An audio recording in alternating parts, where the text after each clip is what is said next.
Arestado po ang bogus na broker at recruiter sa Quezon City. Ang nakulimbat niya sa kanyang huling biktima, nasa 1 milyon. Nasa frontline ng balitang yan, si Mobang Giorno Alexis Ebue.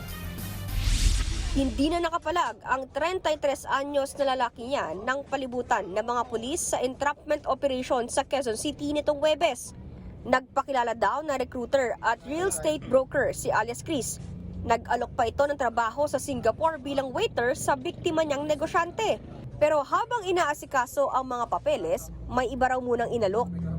Magbebenta raw po sila ng condominium pero siya ang gagawing taga-ayos ng lahat ng papeles. At siya rin ang gagastos. Humigit kumulang 1 milyong piso ang nakulumbat ni alias Chris mula sa biktima para sa mga papeles. Nagsangla pa raw ng tindahan at kotse ang biktima para dito. Kwento ng biktima, nagtiwala siya dahil sa matatamis na pangako ng sospek. Bibilihan daw nila ako ng bahay. Tapos yung maging boss namin sa ibang bansa, naghahanap daw siya ng pagkakatiwalaan ng Pilipina. Siya na daw bahala lahat sa pag-aral ng anak ko. Ganun. Pero ang lahat ng yan, bogus pala. Napatunayan niya ng biktima nang tumalbog ang 2 checking binigay sa kanya ng sospek na nagkakahalaga ng 30 milyon at 60 milyon pesos. Dito na nagpasaklolo ang biktima sa mga pulis at nagkasa ng entrapment operation kung saan nahuli ang sospek. Na-recover sa kanya ang 2,000 pesos na marked money at 60,000 pesos na budil money at isang cellphone.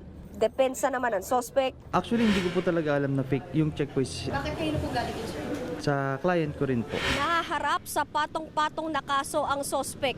Estafa at 2 counts of falsification of commercial documents. Sa ngayon, nakakulong siya dito sa Police Station 6 sa Quezon City.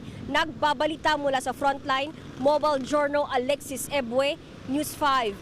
Mga kapatid, Andre Felix po. Iba na ang may alam at may pakialam sa panahon ngayon. Para po sa tuloy-tuloy na balitaan sa frontline kahit weekend, mag-follow at mag-subscribe na sa social media pages ng News 5.